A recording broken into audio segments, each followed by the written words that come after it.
Hi, this is BK Black Krishna from manforwars.com, where I'm promoting polite patriotism to help nice ladies and gents look, walk, talk, and feel great, and teach kids to, and communicate well offline about all the great stuff they find out online, including nationalism versus globalism, so they can help save their countries wherever you live worldwide, including here in Canada.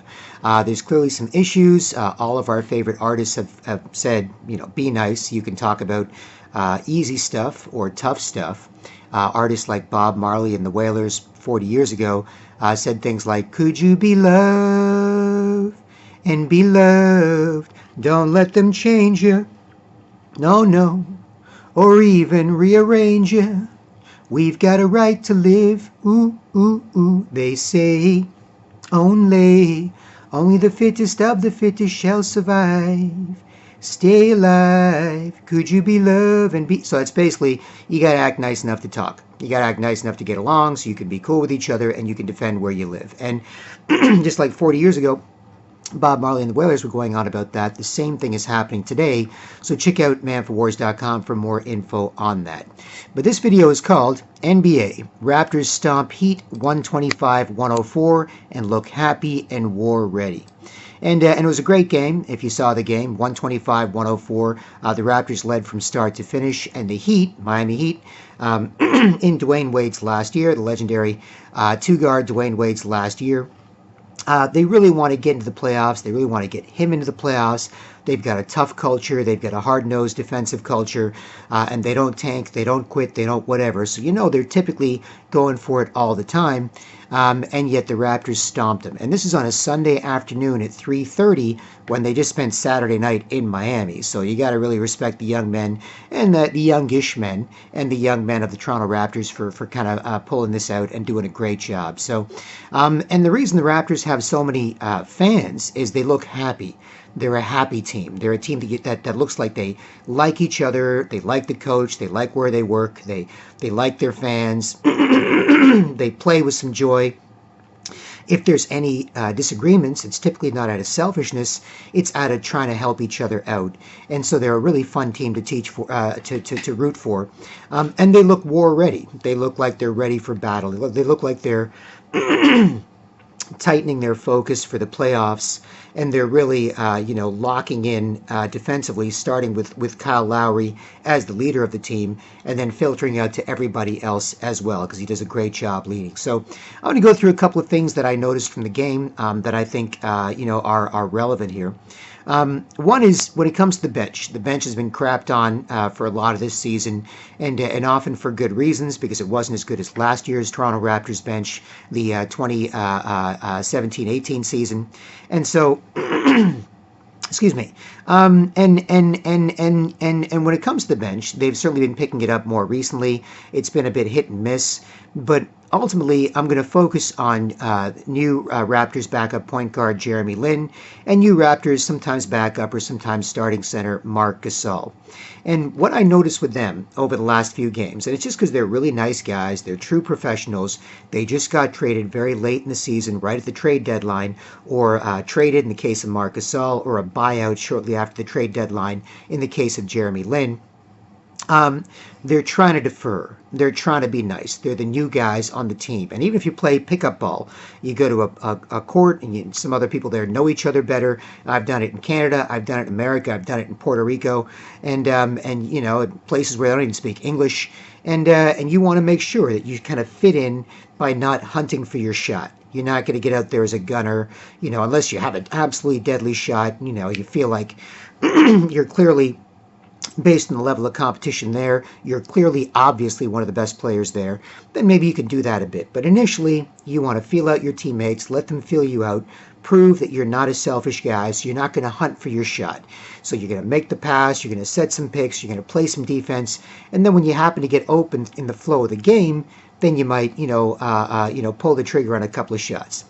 Now, the only problem with that is if other teams know, whether it's on the pickup, on the playground, or in the NBA, or at any level of basketball, if they know that's what you're trying to do, then they can typically play off you a bit. And the whole team can play you for the pass. The whole team can help out. The help defense can pick up, because when they see you with the ball, And, like if you're Jeremy Lin, the Toronto Raptors point guard, and you've got the ball and you're not in Linsanity attack mode, then your man spaces off you a bit. The rest of the team looks for who you're going to pass it to, and so they tend to tighten up on that as opposed to worrying about, oh crap, he's going to pull up and shoot, or he's going to drive, and he's going to score. So we've got to try and help out with that. So you make it easier for the defense to play help defense on everybody else, even if you are trying to be unselfish. Now, it's still a good idea to be unselfish, obviously, especially very early on in the process. But now, at this point in the season, with Jeremy Lin and Marc Gasol, and just about anybody coming off the bench, you got to look to be in attack mode more. You got to look to be a threat. As soon as you get the ball, there's got to be, two things at least equally on your mind. One is score, two is pass or play make, right? Because then the defense has to play you honestly. If you see Jeremy Lin at the top of the key, and wait a second, this is a guy that's had some ups and downs in the league, but he could easily go off for 40 points. He could just have one of those nights where his shot's going, his drive's going, his teammates are feeding him, everyone's happy about it. So he's a real threat, and if it's not 40, it could be 14. But the point is that he could really go for it. So if Jeremy Lin starts looking like he wants to score more, and the defense tries to play him for the shot or for the drive more, then it'll be easier for him to make those passes.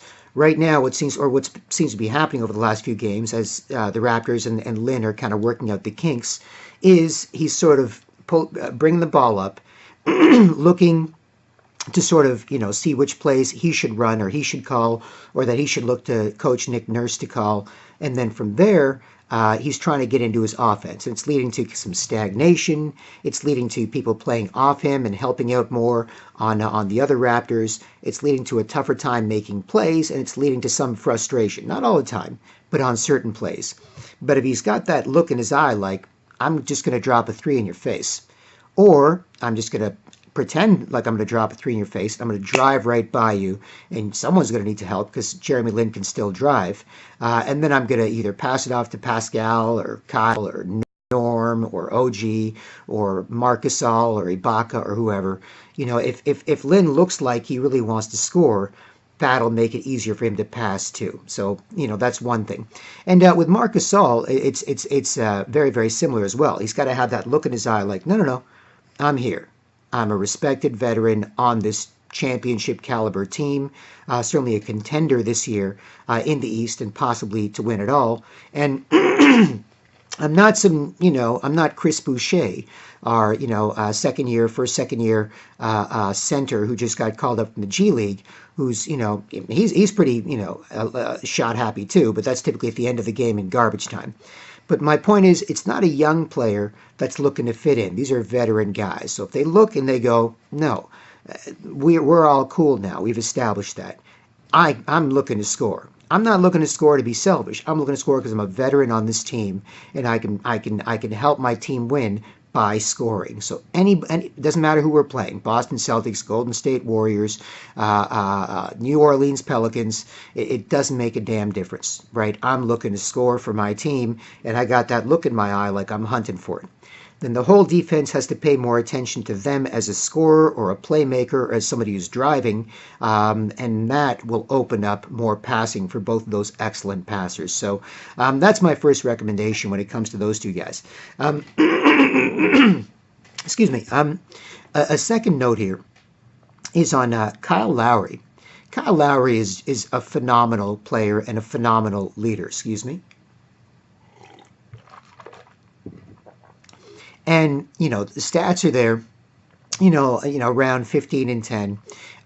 His shooting's been hit or miss for a lot of the season. He's had some back issues, and I think those back issues caused him to alter his shot, especially on his three-point shot, because when you raise up and you're kind of leaning back and you've got a back problem, you may not want to lean back too far and trigger it, so you might be hunched a bit forward while you shoot and kind of using more your wrist than more your whole body to shoot. And so that kind of screwed up his shot a little bit kind of in the middle of the season when he was having some back issues in December and January, right? But he seems to be over that to a large degree right now. Had a great game today, 24 points, 10 assists, 7 rebounds. And And yet, the thing that I notice most about Kyle Lowry is, even though he can be a prickly sort with the media, right? And he can be a bit prickly, but sometimes because the media is a bit prickly with him, they're kind of like, hey, I'm a reporter, I've got a job to do. If I can, poke you a little bit and get you to spit something out that's really clickbaity, really interesting, controversial, then I'll, look better for it and I'll break that type of story or whatever. So, he's a little bit prickly with the media, but with his teammates, what I notice, and what I noticed in this game, what I've noticed in other games, is he's almost always, if he's on the floor, the first guy to run over and pick up his teammates when they fall. Today, he even came off the bench. He ran off the bench, dressed in his bench warm-ups. Sometimes he's got his hoodie on and his thing over his head, looks like a ninja with just his eyes there. He puts so much energy out playing and so much energy emotionally. He goes on the bench and then he kind of sucks it all up in a ball, or he's just like this, whatever, like that, and cheering or whatever. But he came off the bench to pick up one of his teammates today.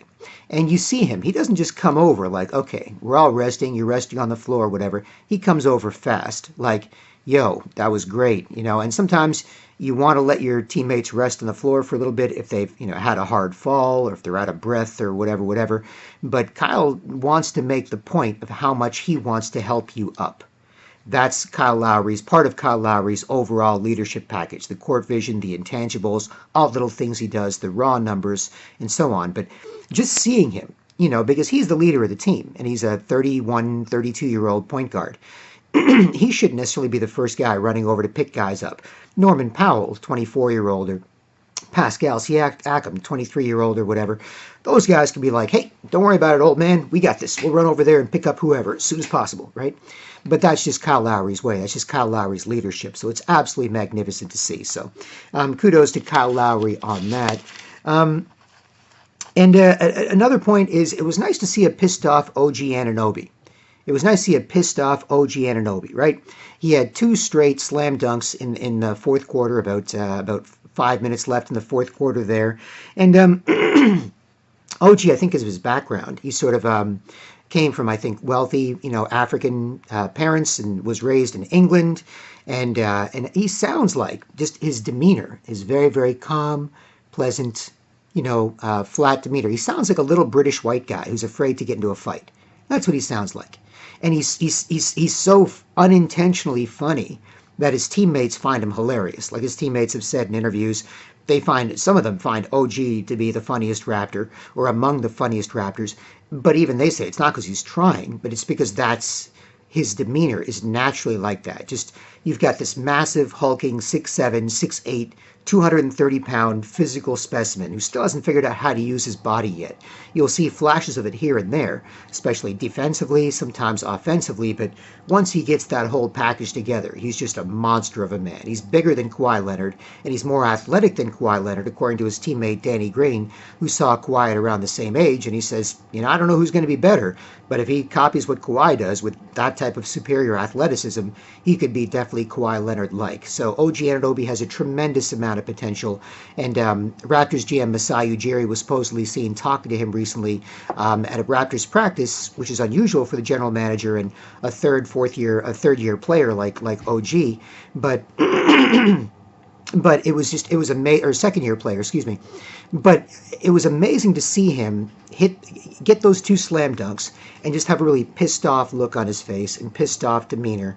And that type of pissed-off OG is the type of OG that we can all get behind, because he's not always pissed off. And so when he gets pissed off, it can be really exciting for all of us to go, wow, there's that fire breaking out of that guy. Such a mild-mannered, he's, like I say, he sounds like a little polite British white guy who's afraid to get into a fight. I can't even do an impression of him, but he's got a very, very chilled out, soft-spoken, British-ish way about him, if not a very pronounced accent.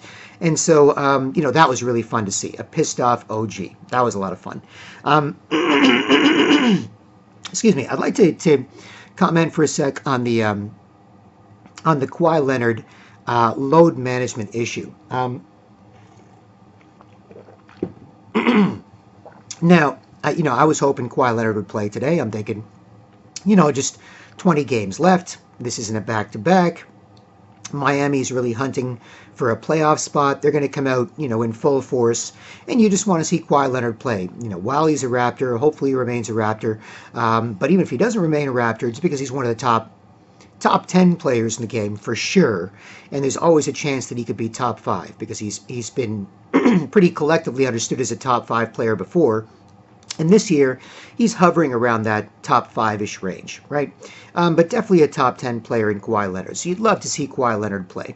And he's been getting some flack sometimes from fans or the local media about load management.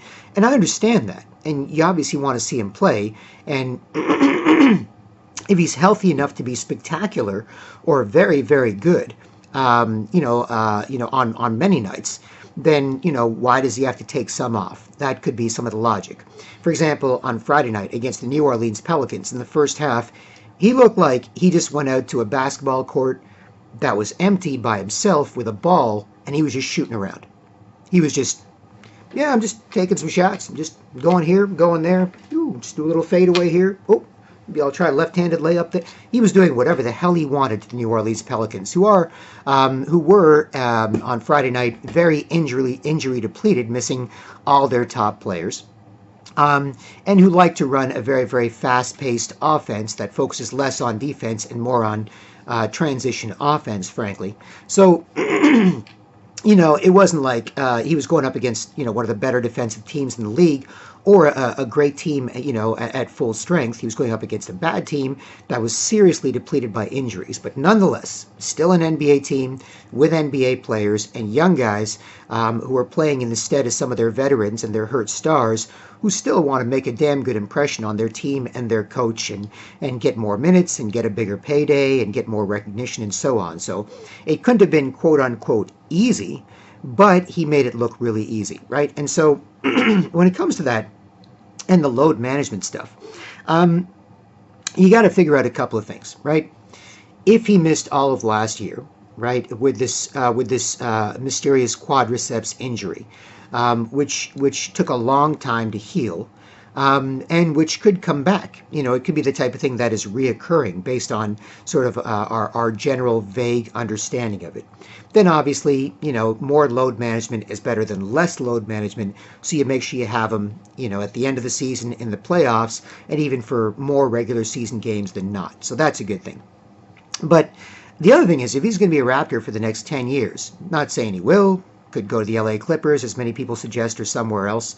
But if he is going to be a Raptor for the next 10 years, then who the hell cares if he misses 20 games this 82-game season, right? If you think you're looking at, he's now 27, you're looking at a 37-year-old Kawhi Leonard in his last year with the Raptors, coming off the bench like Dwayne Wade, in his last year with the Heat, not quite as old, but in his last year with the Heat, is coming off the bench and playing a few minutes and still doing a few spectacular things. And his jersey goes up in the Raptors, and the team's had a ton of success, has possibly won a championship.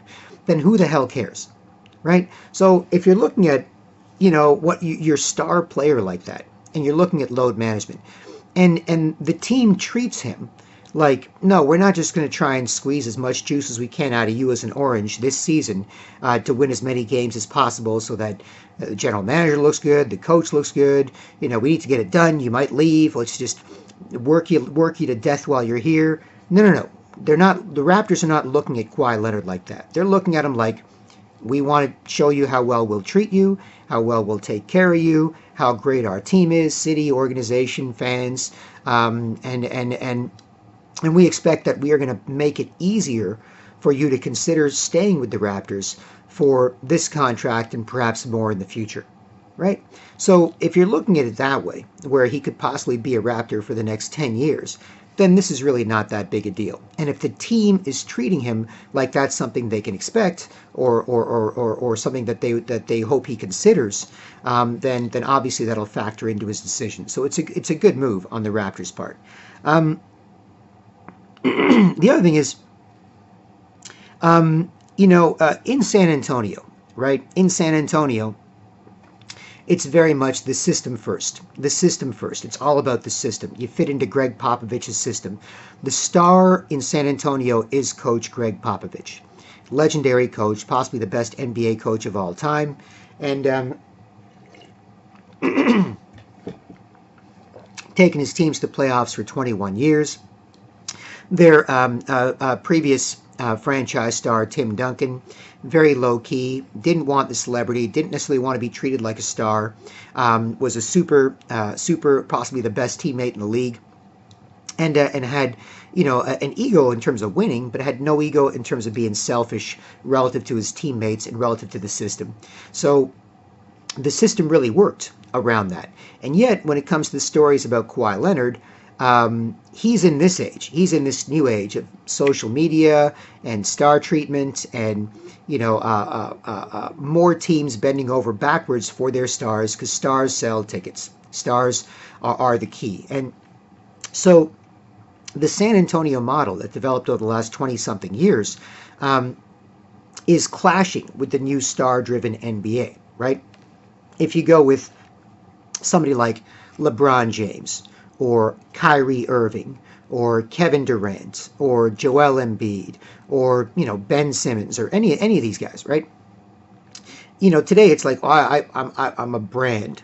I'm not just a player. I'm a brand. It's about my brand. It's about my public perception. It's about, how much money I can make off the court as well as on the court. It's about how I'm perceived as carrying a franchise to victory, as opposed to how the system and the organization is fantastic and I'm an integral part of that. The new sort of more, star-driven NBA is more about, how I helped this organization, not how this organization helped me. And so there were stories about Kawhi Leonard's time with the Spurs where he saw how other stars were treated, for example, at the All-Star game. The Oklahoma City Thunder and other franchises would rent special luxury cars for their star players and say, hey, you're our star player representing us at an All-Star game. We're going to rent you and your friends amazing luxury vehicles so you and your friends can pal around at the All-Star game, and it's on our dime. This is how we treat our star players. Whereas Kawhi Leonard is supposed to ride on the team bus with the rest of the team people who are there supporting him at the All-Star game.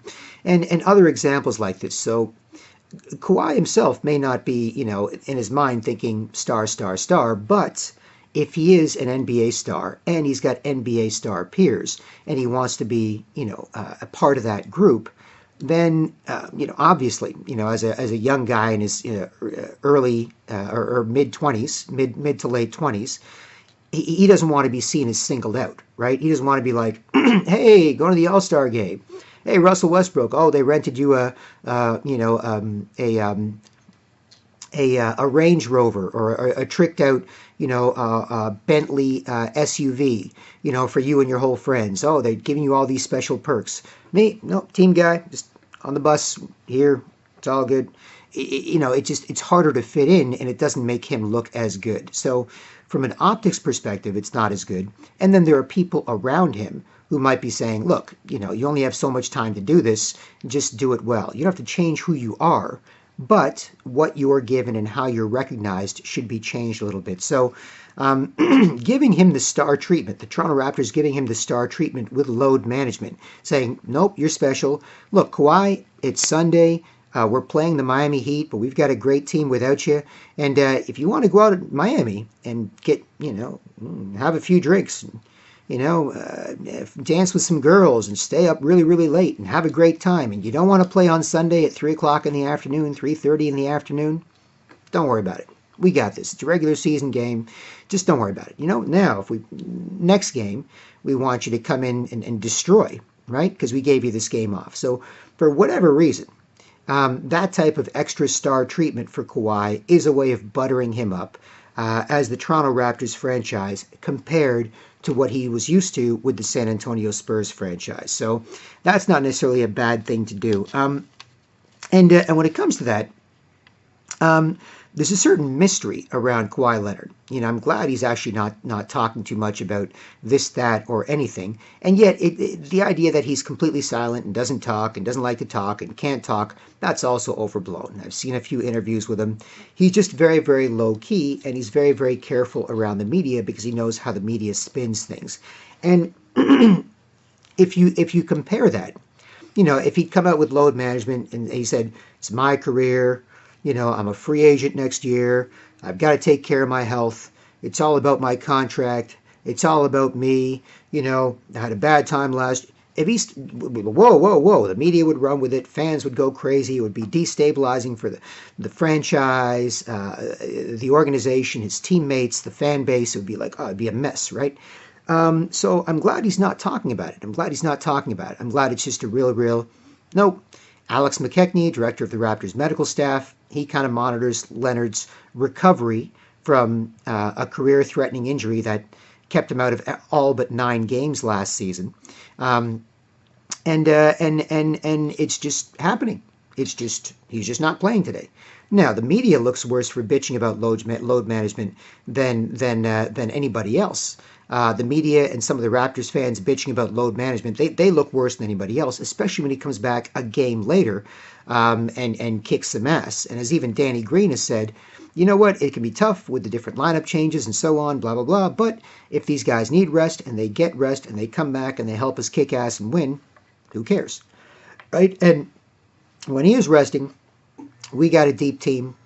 A lot of guys want to get more minutes, put up better numbers, develop their skills, develop their chemistry with the team. So either way, it's fine. So, and on that, when it comes to that mystery and that mystery brand, like with his New Balance shoe deal and so on, it allows the fans to kind of write their impression of who he is and have that be kind of a stable thing, right? So if you're an optimistic Raptors fan, you're like, well, he was injured last year. He loves to play. He works hard. No one's ever said he wasn't a hard worker. No one's ever said he was a bad teammate. No one ever says he's a bad guy. So I'm just going to take this load management thing at its face, right? They do some tests. They bring him into an office. He jumps up and down. They poke his leg a bit. They go, take tomorrow off. Don't worry about it. It's all good, right? And if you compare that to being fans of, say, the Boston Celtics and Kyrie Irving talking about, I want to stay here forever, and then, well, ask me on July 1st. I'm not sure. I don't know anybody jack, or, Kevin Durant, man, don't talk to me about free agency. It pisses me off so much. I can't believe it. It's like, what? Why? Are you really thinking about leaving? It's like, and so that destabilizes the Boston Celtics organization and fan base and the Golden State Warriors organization and fan base, as opposed to Kawhi Leonard, who's like, I'm just focused on the season. I'm not going to talk about free agency at all until the end. I'm not going to talk about it, and I'm telling you, I'm not going to think about it. I'm only thinking about how to help this team win right now and go deep into the playoffs and win a championship. That's it. Now, what could be happening behind closed doors? None of us have any idea. But at least he's not making us, outside of those closed doors worried about it. So I really like that approach, frankly, because then you look worse for bitching about what he's doing than he does for bitching about somebody else bitching, right? So there's a bit on load management and how that whole process is being handled. Finally, I'd like to get to Nick Nurse, our country boy, mad scientist, evil genius. I think he's from Iowa or something. He's got kind of a folksy way about him, and I love it. I love it. I find him very charming. I find him to be a nice, charming, a good guy, from what I can tell. He's been with the Raptors for 5 now. I guess this would be 6 years. He spent 5 years as an assistant coach under Dwayne Casey, and then, of course, took over when Casey was let go after last season, especially last season's playoff failures. And so Nick Nurse deserves a lot of credit for keeping everybody fairly happy in the Raptors organization. Everybody seems fairly happy, fairly optimistic, and they're more hopeful than they are mopeful, right? Because there could be some times where you mope about this, mope about that, or whatever. And, when it comes to the instability of his ever-changing lineups, they say, oh, Nick Nurse is a mad scientist, evil genius, trying all these different lineups, seeing if this will work, what's the right combination, who's got good chemistry together, and it keeps everybody kind of guessing. And, people will tell you in the NBA, it's hard to do that. These are multi-millionaire successful athletes. They make a lot more than the coach does, typically. And they want to know, when they're playing, how much they're playing. They want that to be guaranteed, and they a lot of times they'd prefer that. And so the fact that he's been able to manage this sort of platoon situation where it's not like, all right, you're going to get 15, 18 minutes a night. It's going to come at the, end of the second or end of the first and end of the third quarter, 7 minutes here, 7 minutes there, whatever it is. Instead of doing that, he's mixing and matching, and he's looking for ways to keep improving the team, and he's got the team to buy into that, where the team's like, I understand what the boss is doing. The boss is trying to make us better. We're not just, okay, we've got this thing going at 55 miles an hour. Good, let's just keep it going at 55 miles an hour. He's like, nah, trying to get it to 85. I just keep tinkering here. We get it up to 65 sometimes. We get down to 60. Sometimes we hit 70, 75, but then we get it down to, it's just, and he's got the players to buy in, which is incredible. It's also great as a new coach of the franchise, because he's a first-year head coach. He coached a lot in England as a head coach. He's coached in the D League, now G League, as a developmental coach of the developmental franchises. He's been a head coach at lower levels of basketball. But at the highest level of basketball in the world, this is Nick Nurse's first year as a head coach. And there's a ton of expectations on him and a ton of expectations on this team. And so when it comes to the organization and responsibilities, there's President Masai Ujiri, there's General Manager Bobby Webster, who works closely with Masai, then there's the coach, Nick Nurse, and his staff, and then there's the players. And if there's instability at any level, and we've seen that with other franchises, then it could weaken the whole thing, right? Especially from the top on down. So after Masai is the president and Bobby Webster, there's Nick Nurse. He's the guy responsible for taking the vegetables that the Masai and Bobby gave him and making a great salad that tastes great, basically, all the different parts and pieces that he's been given. And so to flex his muscles as a first-year head coach by saying, I need to do this. This is the way we got to do things. I'm going to be super friendly. I'm going to be in the best interest of everybody. I'm going to make sure it's all for the best of the team. It also gives him a tremendous amount of power. It gives him a tremendous amount of power because he's flexing those muscles. So you could have stars grumbling, you could have Marc Gasol grumbling, you could have Serge Ibaka grumbling, two veteran players, both deserving to start, both having great years, both potential 20-10 guys, both who could say, Marc Gasol said, I've been a starter my whole career, but I'll do what's best for the team. Serge Ibaka, I've been a starter for most of my career, but I'll do what's best for the team. Everyone's like that, right? And so you could have these players grumbling about, whether they're starting or coming off the bench, about how many minutes they have, how many touches they have, what kind of system they're running, what's going on. And you don't hear that coming out of Raptorville. You don't hear that. And that's a huge credit to Nick Nurse. And it helps him flex his muscles, because the more he flexes his muscles like this, the more the players have to buy into him. It becomes clear that he's running the show. You have to do what he's asking. You have to do what he's, asking you to do, which is obviously supposedly in the best interest of the team, but you have to do that. If you don't do that, then he can yank your minutes, drag you out of the rotation. He can make some changes. He might do that anyway. And so you always have to be on your best behavior with him, because he has that kind of power over the team and over playing time and so on. So, I like the fact that he's got that kind of power, and he's got the players buying in. And for a first-year head coach, that's extremely impressive. So kudos to Nick Nurse on that. Yeah, and there you have it. Just some thoughts, on the game. It's amazing. It's amazing what's going on this year. It's a great year to be a Raptors fan. As you can see in arenas across the NBA, there's tons of Raptors fans, either expat Torontonians from this very diverse city, or people who just picked up on they're a fun team to like. So again, a great time to be a fan, and I hope some of these thoughts helped. This video is called NBA Raptors Stomp Heat 125-104 and look happy and war ready. And this is BK Black Krishna from manforwars.com. Feel free to support the Man for Wars efforts. There's PayPal and direct deposit donation links below. And check out the manforwars.com site as you'd like. Otherwise, I hope this helps. I hope it helped you enjoy the game and the season. And I'll talk to you soon. Cheers.